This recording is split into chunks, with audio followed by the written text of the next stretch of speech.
Not much is known about the rake. This particular entity is rarely encountered. There is very little documentation available for describing it. This video is a compilation of what I was capable of gathering. There are a few well-known accounts regarding the rake. Unfortunately, we do not get to hear much other than these accounts and the little information they can offer us. But it is definitely a starting point for learning about the rake. We need to start somewhere, so here it is. Most of the following research was done in collaboration by a group of individuals with vested interests. These interests are largely based on the fact that they themselves were survivors of direct encounters with the rake. Now here's a compilation of various experiences these survivors found. The first is from a mariner's log, and it is dated 1691. It says, "He came to me in my sleep. From the foot of my bed I felt a sensation. He took everything. We must return to England. We shall not return here again at the request of the rake."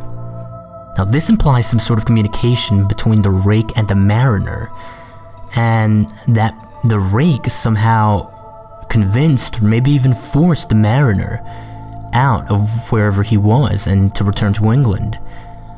The next is a journal entry, and it's actually translated from Spanish. It's dated 1880. It says, "I have experienced the greatest terror. I have experienced the greatest terror. I have experienced the greatest terror. I see his eyes when I close mine. They are hollow, black. They saw me and pierced me. His wet hand. I will not sleep. His voice," and then the rest of the text was unintelligible. Now, another account they found was actually from a suicide note, which was dated 1964.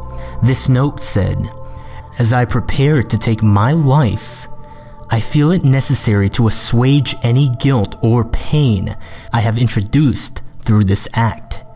It is not the fault of anyone other than him, for once I awoke and felt his presence, and once I awoke and saw his form, and once again I awoke and heard his voice and looked into his eyes.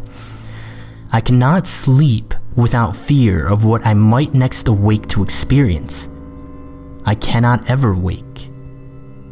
Goodbye." Now, this note was found in a wooden box. Found in the same wooden box were 2 empty envelopes addressed to William and Rose. There was also one loose personal letter with no envelope.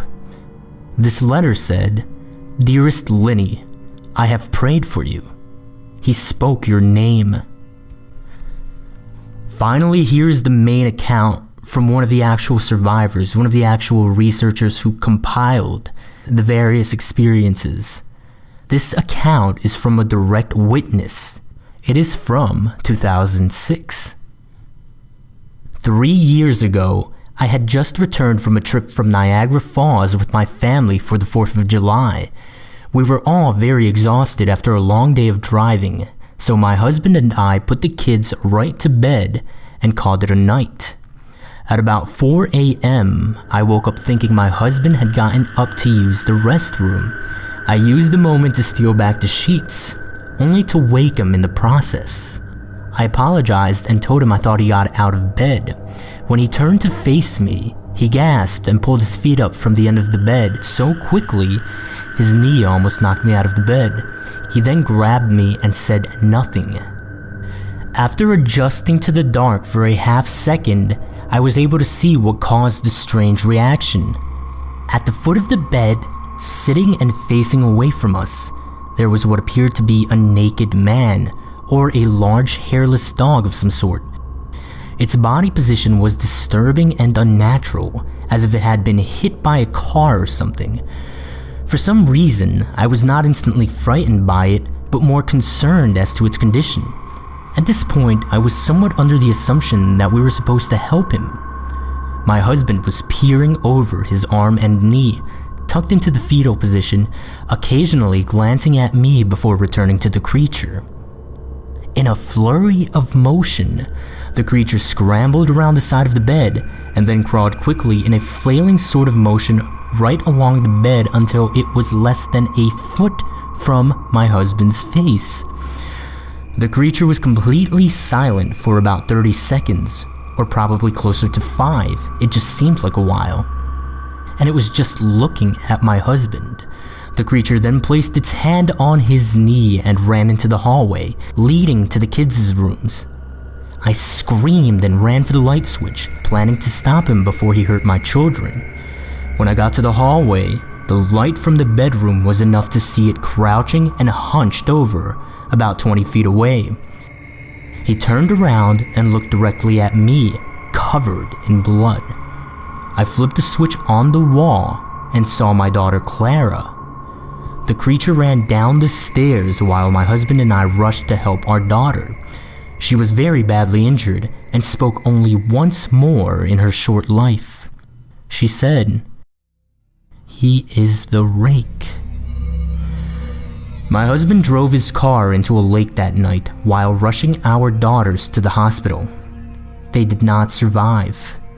Being a small town, news got around pretty quickly. The police were helpful at first, and the local newspaper took a lot of interest as well. However, the story was never published, and the local television news never followed up either. For several months, my son Justin and I stayed in a hotel near my parents' house. After we decided to return home, I began looking for answers myself.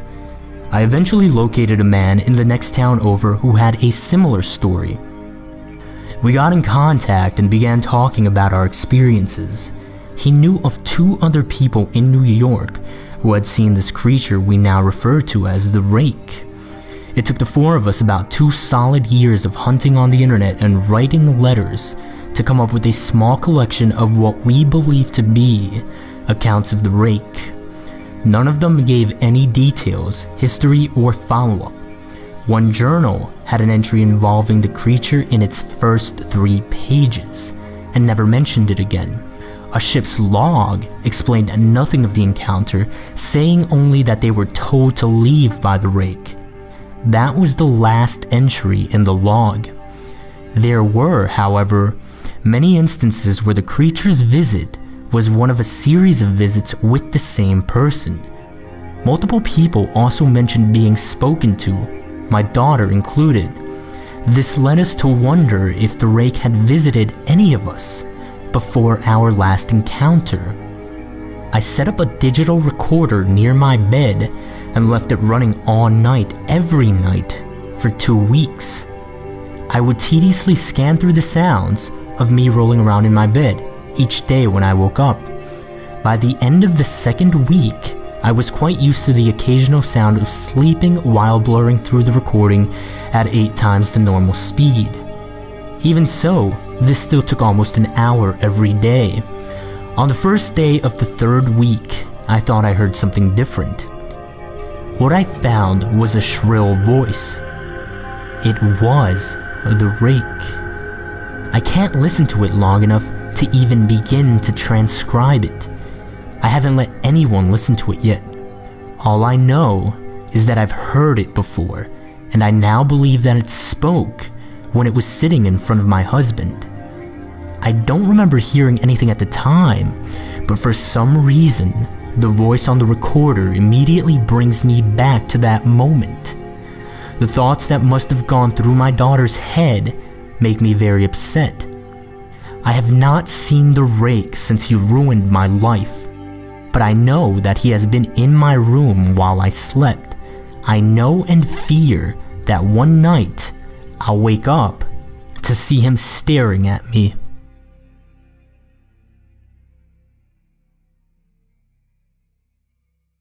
Beyond these accounts and the compilation of these experiences, there is very little information regarding the Rake, except for a few other things. The first is a strange will that was left by a woman named Miss Elizabeth Bellow. Now, she left behind a video, and in her will, she had it stated explicitly that her family's inheritance not be released until they saw this video in its entirety. And she also declared that this video become a matter of public record, so the video was publicized online. The video describes her experience with this entity. He knew the names of my mother and my father. He said that he knew what they dreamed, and that they knew he was called the Rake. I'm just going to go ahead and put the link to it in the description. I really suggest watching it because it is pretty offsetting.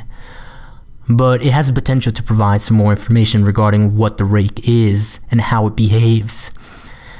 On a disturbing note, as of October 28th, 2011, which is the time her entire family first viewed this video, 5 of Miss Bellow's relatives have passed away. There is one more potential connection to consider. The Rake may have some sort of connection to the Slender Man, or the Slender Man may have some sort of connection to the Rake. The hypothesis here comes from Sigma radiation. Sigma radiation is a strange energy signature that was found in the bloodstream of victims of the Rake. This very same energy signature was found in a cloth left behind at the scene of one of Slender Man's victims. This energy signature has never in history been encountered before.